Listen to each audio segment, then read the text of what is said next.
selamat siang kepada Bunda, Dinda, dan juga Ibu Laras karena sudah meluangkan waktunya untuk mengikuti rapat perencanaan pelatihan hybrid dengan topik penguatan literasi dan numerasi melalui inovasi digital. Jadi pelatihan ini sangat penting karena ternyata ini banyak guru yang masih kesulitan untuk mengintegrasikan teknologi ke dalam proses pembelajaran mereka. Jadi padahal tuh tuntutan mereka itu sangat amat tinggi terhadap teknologi itu sendiri. Nah, hari ini kita akan menyusun terkait alur kegiatan, terus juga materi, strategi hybrid, serta kebutuhan etis secara lebih mendalam lagi dan lebih mendetail lagi. Baik Ibu, sebelumnya saya juga merasa pelatihan ini memang penting untuk diselenggarakan dikarenakan saya melihat banyak sekali guru-guru yang belajar namun belum terangkat dengan baik.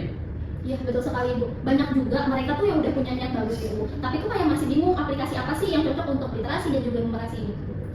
Kalau dari sisi teknisnya ya Bu, kita harus bisa memastikan kalau misalkan pelatihan hybrid yang kita bikin itu bisa berjalan mulus gitu Bu. Jadi peserta yang online itu dia nggak merasa tertinggal Bu. Sebelum menyusun detailnya, mari kita pastikan alasan kenapa pelatihan ini sangat amat penting dan sangat amat urgent gitu. Jadi yang pertama, literasi dan numerasi itu merupakan sebuah fondasi pembelajaran. Jadi jika guru itu tidak bisa mengintegrasikan teknologi untuk memperkuat keduanya, yaitu kedua literasi dan numerasi tersebut, maka siswa akan jauh tertinggal dari siswa-siswa yang lainnya itu.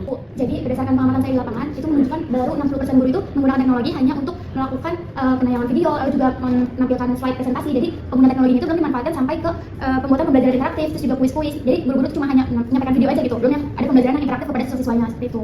Padahal saat ini kemampuan literasi digital, terus juga literasi numerasi digital tersebut itu tuh sangat penting Bu. Siswa juga kayak bukan hanya sekedar untuk membaca teks saja, tetapi juga kayak membaca data, terus juga grafik, dan juga informasi visual yang ada, terus juga semakin kompleks gitu Bu. Baik Ibu, sebenarnya juga sudah banyak Ibu aplikasi yang tersedia dan itu merupakan gratis ya Ibu. Dan untuk saat ini di pelatihan itu guru hanya perlu kita arahkan Ibu untuk memanfaatkannya dan bagaimana mereka memulainya agar mereka dapat menggunakannya secara tepat dan juga baik Ibu. Inilah peran dari pentingnya pelatihan ini tuh ada gitu ya. Kita ini ingin guru itu bukan hanya sekedar tahu, tapi juga kita ingin guru-guru itu dapat mempraktikkannya di dalam proses pembelajaran sehari-hari. Kita luruskan tujuan pelatihannya secara lebih jelas ya Ibu. Yang pertama itu adalah meningkatkan kemampuan guru dalam merancang pembelajaran literasi dan numerasi berbasis digital. Jadi artinya itu apa? Artinya mereka itu mampu untuk memasukkan kegiatan digital ke dalam RPP tersebut dan bukan hanya sekedar untuk sebagai tambahan dari proses pembelajaran itu. Ibu, di tujuan kedua saya usulkan untuk mendorong guru dalam memanfaatkan media digital dan juga aplikasi digital untuk menciptakan pembelajaran yang interaktif. Nah, untuk itu guru juga harus dibimbing Ibu untuk memilih metode dan juga alat yang tepat gitu yang sesuai dengan kompetensi siswa. Bu, jadi kalau saya boleh mengusulkan, jadi tujuan ketiganya itu kita memberikan pengalaman praktik langsung gitu. Jadi guru-gurunya juga benar-benar mencoba dan mempraktikkan bagaimana membuat medianya dia sendiri Bu, seperti itu.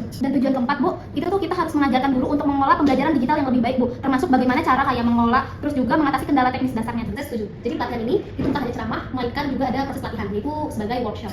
Dinda dan juga Ibu Laras, kalau dari saya sendiri saya menargetkan pada seluruh guru jenjang SD dan SMP.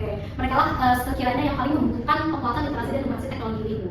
Baik Ibu, sebelumnya saya sempat mengumpulkan data Ibu. Jadi yang saya kumpulkan banyak guru yang belajar tentang Canva, GeoGebra dan juga pembuatan kuis interaktif. Nah, untuk itu menurut saya untuk pelatihan ini harus mengakomodasi hal tersebut.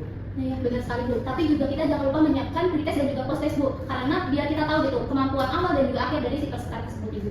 Oke, kalau dari saya ya Bu, dari bagian teknisnya kita tuh perlu mastiin kalau misalkan akses internet di lokasi itu cukup kuat gitu untuk nanti untuk peserta online juga kita menyiapkan Zoom dan juga grup WhatsApp gitu untuk melakukan koordinasi untuk berkomunikasi di grup tersebut gitu ya. Saya setuju dengan para ibu-ibu sekalian. Sekarang kita masuk ke materi intinya Ibu. Saya ingin pelatihan ini terbagi menjadi 3 sesi besar. Yang pertama itu ada konsep, lalu ada demonstrasi, dan juga diakhiri dengan praktek oleh para pesertanya.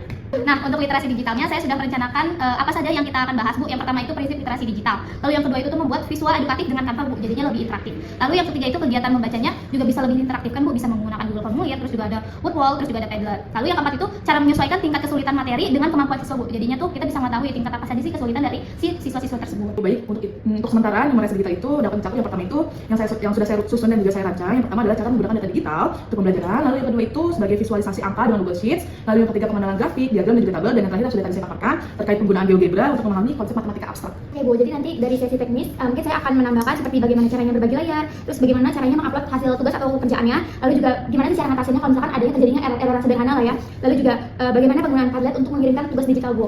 Bagus Ibu Laras. Jadi harus dipastikan benar-benar nih bahwa materi yang disampaikan itu dapat sesuai dengan kemampuan si peserta supaya tidak terlalu rumit tapi cukup menantang gitu untuk dikembangkan pada tingkat lanjutnya. Pelatihan hybrid kita harus memikirkan bagaimana caranya supaya peserta di dua mode yaitu di daring dan luring ini tetap sama-sama mengalami atau memiliki pengalaman belajar yang berkualitas nih Ibu. Baik Ibu, nanti saya akan siapkan yang pertama itu ada kamera statis biar dia itu bisa merekam pelatihan secara lebih jelas gitu selama perjalanan pelatihan. Lalu juga nanti saya siapkan satu kamera tambahan untuk memperlihatkan layar komputernya dengan jelas. Lalu juga nanti kita bisa pakai mikrofon ya biar suaranya juga terdengarnya lebih jelas Bu. Lalu layar monitor untuk melihat siapa peserta online yang mengangkat tangan atau bertanya gitu. Biasanya kan kalau di Zoom itu ada fitur raise hand, jadi nanti kita bisa lihat dari layar monitor tersebut Bu. Nah, untuk interaksi online-nya atau digitalnya kita bisa menggunakan breakout room Bu. Jadinya tuh mereka bisa diskusi kelompok seperti luring, tapi kita versi digitalnya ataupun versi daringnya Bu. Bu, baik, untuk peserta luring nanti itu bisa kita siapkan laptop, jadi nantinya satu laptop itu bisa pakai 2 orang untuk nantinya itu bisa saling berdiskusi Bu. Bagus. Selain itu, hasil kerja dari para peserta, baik online maupun offline, itu bisa dikumpulkan ke dalam satu wadah atau satu tempat yang di mana kita dapat menggunakan Google Drive ya Bu sebagai tempat pengumpulan dari tugas pesertanya. Sesi refleksi mungkin nanti kita bisa menggunakan Mentimeter ya Bu, jadi pesertanya itu bisa menjawab secara real time. Suka ide itu, karena lebih interaktif dan lebih mudah untuk dipahami. Oke, dan kita langsung lanjut ke menyusun alur kegiatan secara lebih lengkap lagi. Jadi kalau misalkan dari saya sendiri itu diawali dengan pembahasan lalu kita orang ini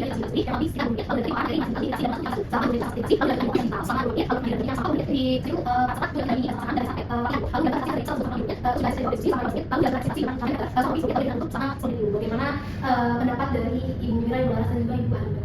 Kalau menurut saya itu sangat cocok Bu, dan juga durasinya itu sangat pas gitu, jadinya tidak ada yang lama ataupun ada yang kekurangan. Ya, saya juga setuju. Jadi peserta masih lebih banyak punya kesempatan untuk meningkatkan dan juga menunjukkan hasilnya, dan itu juga penting untuk menguatkan pemahaman peserta itu. Oke, saya juga setuju Bu sama pendapat dari Ibu Mira dan Ibu Nadra. Kali nanti saya bakal siapin template folder tugasnya ya Bu. Terima kasih Bu Laras, Ibu Nadra, dan Ibu Mira. Atas seluruh perencanaan dari pelatihan ini sudah sangat amat jelas dan komprehensif. Terima kasih banyak atas kerjasamanya Bu Laras, Bu Mira, dan juga Bu Nadra.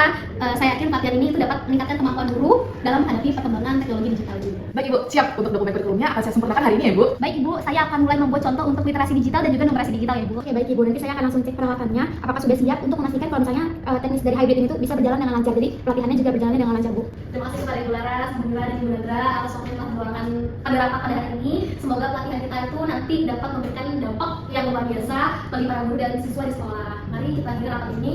Wassalamualaikum warahmatullahi wabarakatuh. Waalaikumsalam warahmatullahi wabarakatuh. Jangan Ibu, saya izin pamit dulu ya. Terima kasih sebelumnya.